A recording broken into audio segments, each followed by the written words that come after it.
다음 주부터 국정감사가 시작됩니다. 대규모 횡령 사태와 외환거래 문제에 5대 시중은행장들뿐 아니라 가상자산거래소 경영진들까지 국감에 소환됐습니다. 새 정부의 첫 국정감사에 증권가도 긴장하고 있습니다. 국감에 대기업도 아닌 상장기업 풍산의 대표가 증인으로 채택되며 궁금증을 자아내고 있습니다. 고강도 긴축 우려의 코스피는 연일 저점을 낮추고 있습니다. 경기 침체와 달러 강세에 당분간 상승 재료가 없다는 부정적 전망도 나오고 있습니다. 기준금리 인상에 국내 집값도 내리막길을 걷고 있습니다. 주택 거래가 얼어붙고 미분양이 증가하는 등 부동산 견착륙 우려가 커졌습니다. 센 경제 라이브 출발합니다.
시청자 여러분 안녕하십니까? 센 경제 라이브 최민정입니다.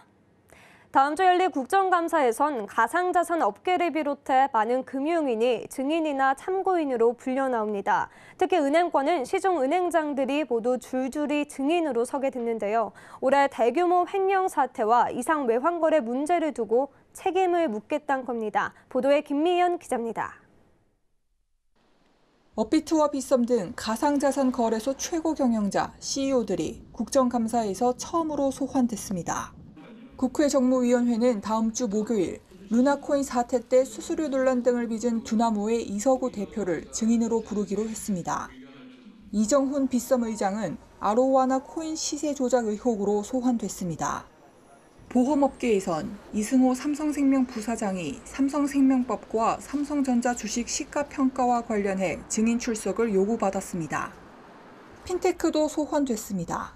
박상진 네이버 파이낸셜 대표는 온라인 플랫폼 갑질을 막는 온풀법 법제화와 수수료 관련 질의를 받을 전망입니다.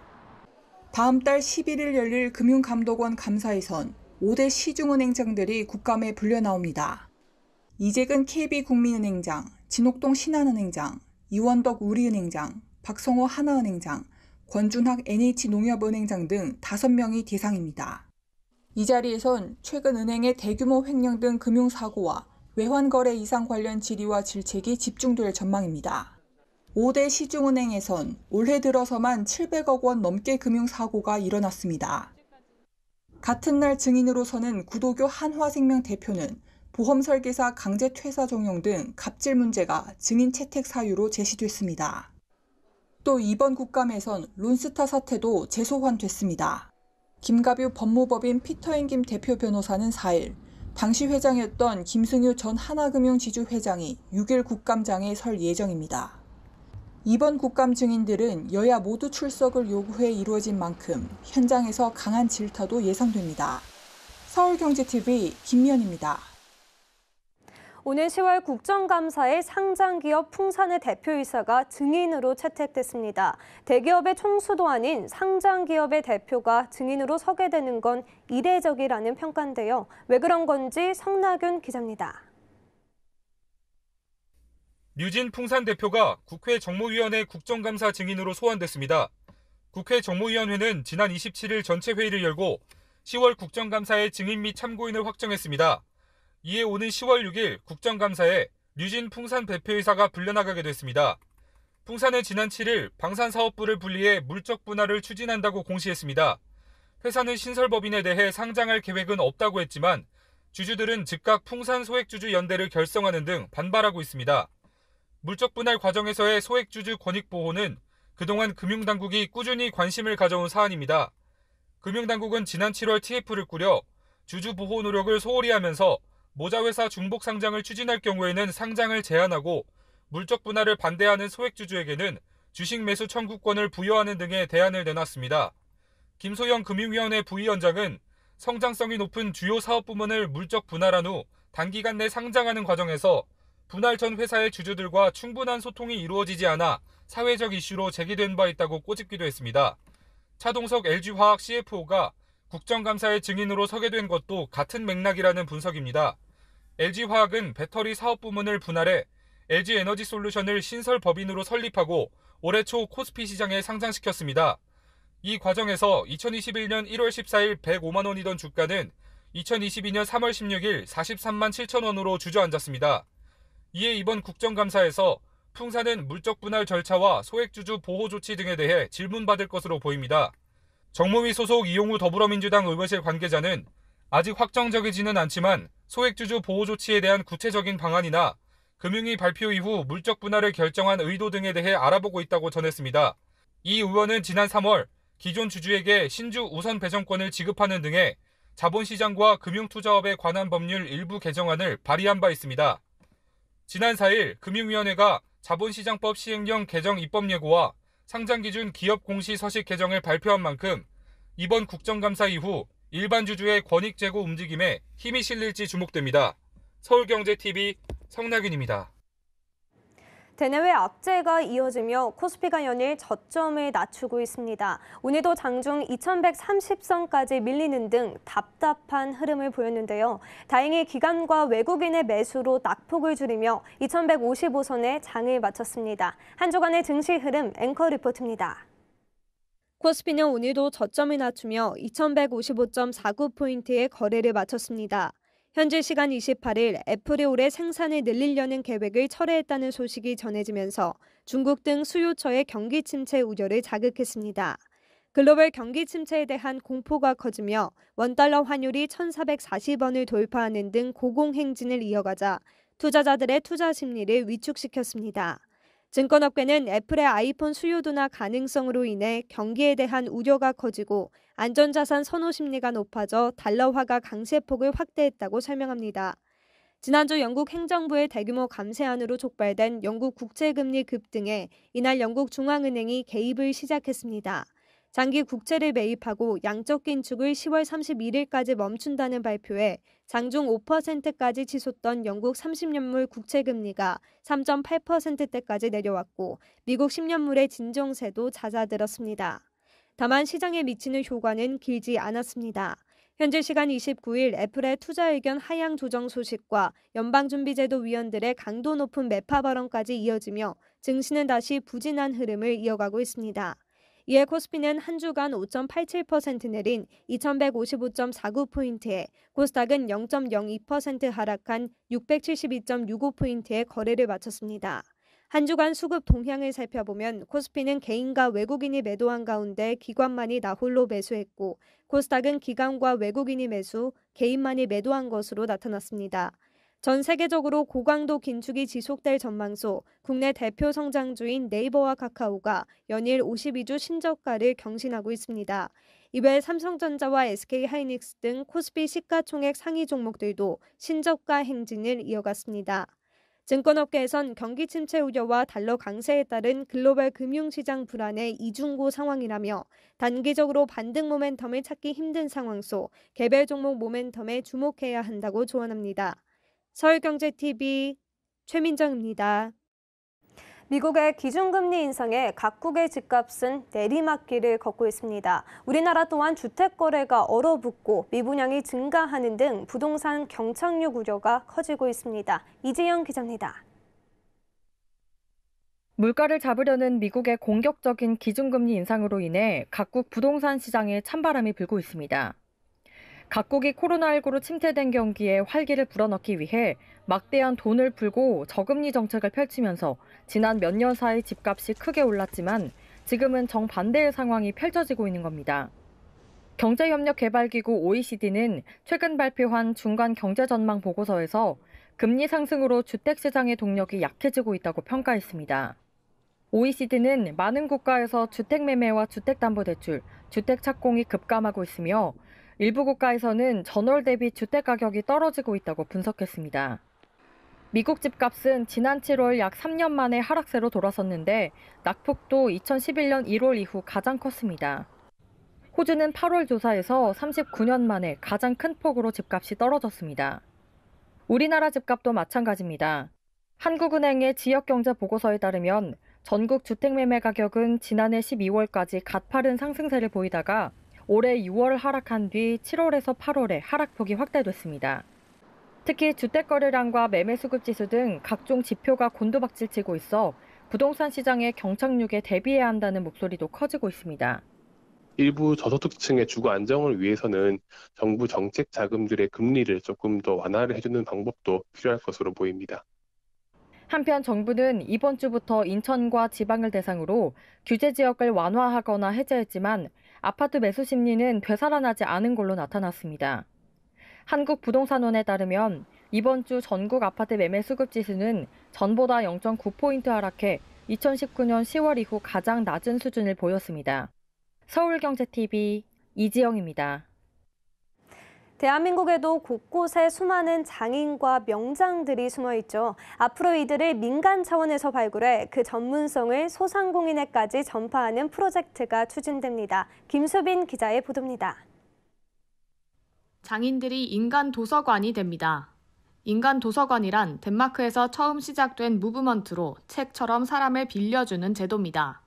한국지역경제살리기중앙회와 사람책 모델학교는 오늘 장인명장 사람책 도서관 프로젝트를 위해 협력하기로 했습니다. 숨겨진 장인들을 발굴해 그들의 지혜를 소상공인들과 연결하고 제2, 3의 명장을 키워내고자 하는 취지입니다.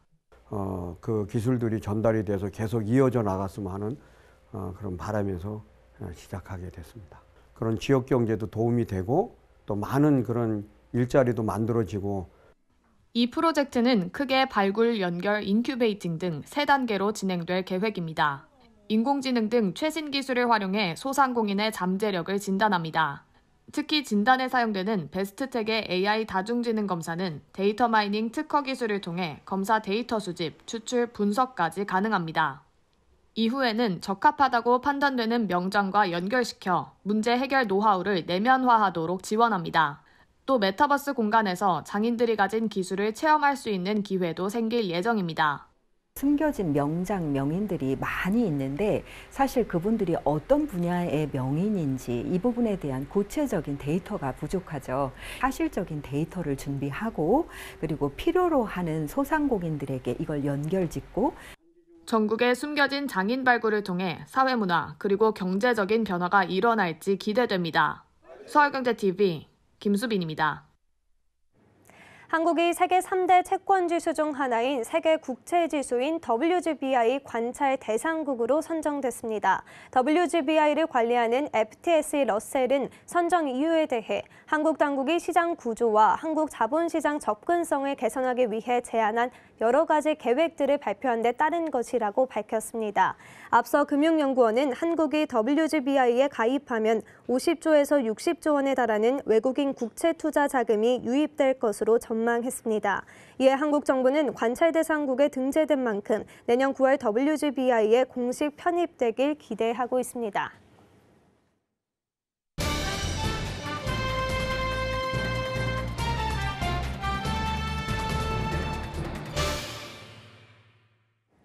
요즘 K 콘텐츠의 위상이 정말 대단합니다. 세계인들은 우리가 만든 드라마에 열광하고 있고요. 출연자를 따라하는 모습도 이젠 곳곳에서 볼 수 있습니다. 문화계뿐 아니라 스포츠 또 음악계에서도 세계 정상에 서며 국가의 위상을 높이고 있는데요. 오늘은 최유진 국가브랜드진흥원 원장과 함께 자세한 이야기 나눠보겠습니다. 안녕하세요. 네, 안녕하세요. 네, 우리 문화, 예술, 스포츠계에서 좋은 소식들이 연이어 들리고 있습니다. 이에 따라서 진흥원도 덩달아 바빠졌을 것 같은데 사실 진흥원이 정확히 어떤 일을 하는지 모르는 분들이 많을 것 같아요. 시청자들에게 소개 부탁드립니다. 네. 국가브랜드진흥원은 매년 국가브랜드 컨퍼런스를 통해서 국가브랜드 대상 시상식을 열고 있습니다. 60개국의 국가브랜드 가치 평가를 통해서 국가브랜드 순위와 또 국가브랜드 파워지수를 발표하기도 합니다. 또 지난 팬데믹 기간 동안은 온라인으로 시상식을 진행을 하다가 2022년 국가브랜드 컨퍼런스를 3년 만에 다시 국회 대회의실에서 함께 모여서 진행을 했는데요. 감회가 참 새로웠습니다. 네, 올해 주제는 조금 특별했다고 하는데 어떤 주제로 열렸나요? 네. 올해는 문화산업보국이라는 주제로 대한민국 문화, 예술, 체육 분야에서 국격을 높이신 분들을 선정해서 시상식을 진행했습니다. 네, 요즘 K 콘텐츠가 정말 세계적으로 인기를 끌고 있는데 그 이유가 뭐라고 생각하시는지 궁금합니다. 문화가 문화를 만든다는 말이 있죠. 그래서 K 콘텐츠의 인기는 하루아침에 만들어지는 것이 아니라 이렇게 축적이 돼서 나온 결과입니다. 또 우리나라의 또 섬세하고 표현력이 풍부한 우리 민족의 감성하고 또 IT 기술이 융합을 해서 K-팝, 드라마, 또 스포츠, 예술을 통해서 K 콘텐츠가 만들어집니다. 또 이러한 부분에서 전 세계가 또 열광하는 것 같습니다. 네, 특히 문화가 문화를 만든다는 말이 참 와닿았는데요. 원장님은 앞으로 문화 산업이 어떻게 변화할 것이라고 생각을 하나요? 전 세계가 코로나 팬데믹을 겪으면서 이제 산업 구조가 바뀌었어요. 그 거대 자본이 아니라 소비자가 선택을 해서 만든 시장이 더 강력하게 힘을 갖게 되었습니다. 그리고 이제 앞으로 곧 다가올 웹 3.0 시대에는 이제 국경이 사라지는 그야말로 디지털 신대륙이 열리게 될 것입니다. 그래서 K 팬덤으로 시작한 글로벌 커뮤니티가 우리의 새로운 시장이 될 것입니다. 전 세계가 열광하는 K 콘텐츠 팬덤이 미래 산업 구조를 바꾸는 큰 키워드가 될 것이라고 예상합니다. 네, 이 이야기 빼놓을 수 없죠. 최근에 국가브랜드 대상이 열렸는데요. 국가브랜드 대상에서 화제가 됐던 분이 있죠. 바로 이정재 배우인데요. 미국 에미상에 이어서 국가브랜드 대상을 받게 됐는데 선정 이유 궁금합니다. 이정재 배우는 오징어 게임을 통해서 전 세계인들에게 공감대를 형성하면서 좋은 작품에는 이제 국경도 이념도 무관하다는 사실을 확인하게 했습니다. 근데 미국 영화와 드라마 산업의 중심인 LA에서 2021년 9월 17일을 오징어 게임을 공개한 날이에요. 그날을 오징어 게임의 날로 선포했을 정도입니다. 네, 오징어 게임의 날이 만들어질 만큼 정말 파급력이 어마어마했던 것 같은데요. 더 자세하게 설명해 주실 수 있나요?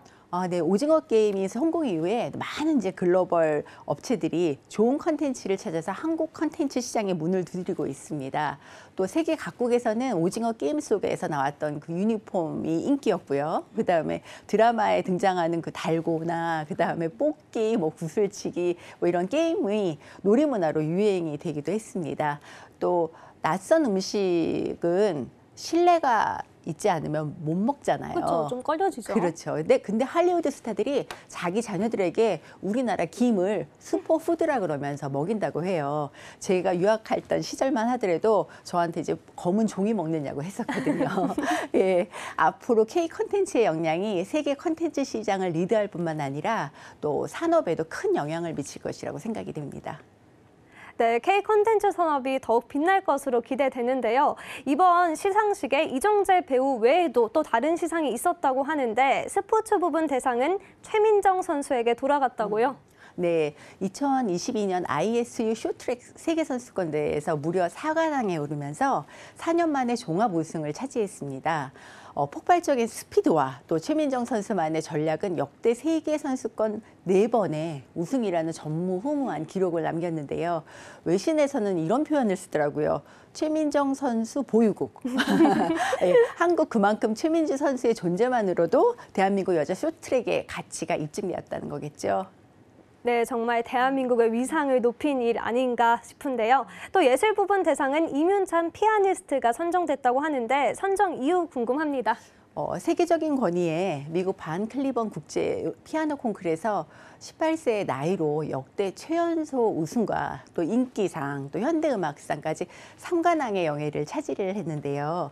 전 세계의 새로운 천재 스타 탄생을 알렸습니다.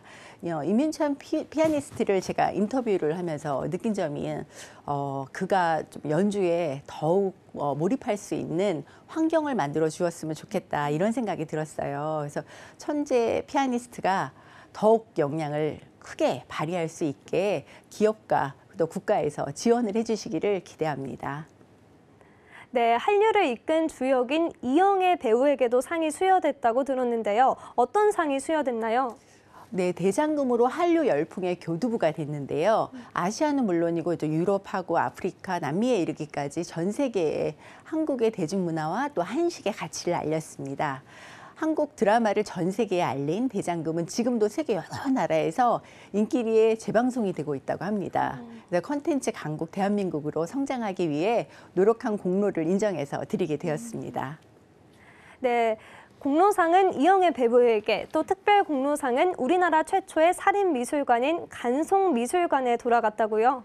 네, 간송미술관은 전영필 스님께서 자기의 모든 재산을 쏟아부어서 전 세계에 흩어져 있는 우리 문화재를 수집해서 모아놓은 곳입니다. 훈민정음 해례본과 또 귀중한 우리나라 보물과 국보가 보존이 되어 있는 곳입니다. 간송 전영필 선생님의 노력에 귀중한 가치를 지닌 우리 문화재가 잘 보존이 되고 있습니다. 네, 세계 시장에서 대한민국의 위상이 점점 더 커지고 있는 게 느껴지는데요.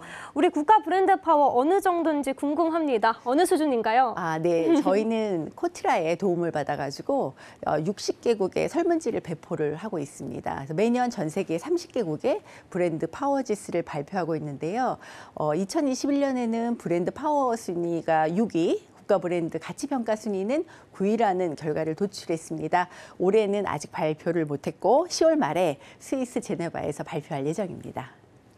네, 국가의 위상이 커질수록 인지도가 높아지니까 우리 수출 기업들에게도 도움이 될 것 같은데요. 진흥원 차원에서는 어떠한 노력을 하고 있는지 궁금합니다. 국가 브랜드는 국가의 성장과 경제 발전 그리고 외교력 강화에 필수 요소가 되는데요. 국가브랜드진흥원에서는 인플루언서를 체계적으로 교육하고 양성하는 과정을 서울과학종합대학원과 함께 만들었습니다.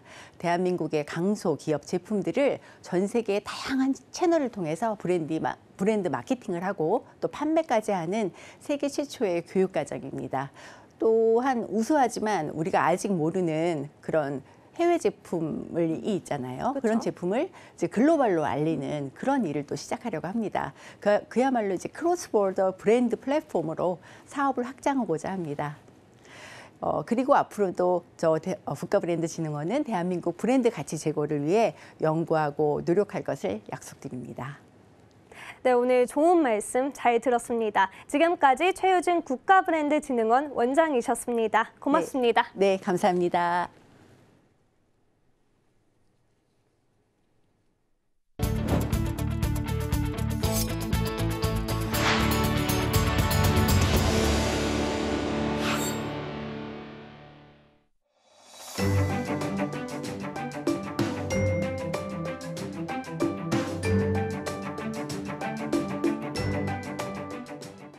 안녕하세요. K웨더 라이프스타일 예보 박성훈입니다. 내일도 전국이 맑겠습니다. 서해상에 위치한 고기압의 영향을 받겠는데요.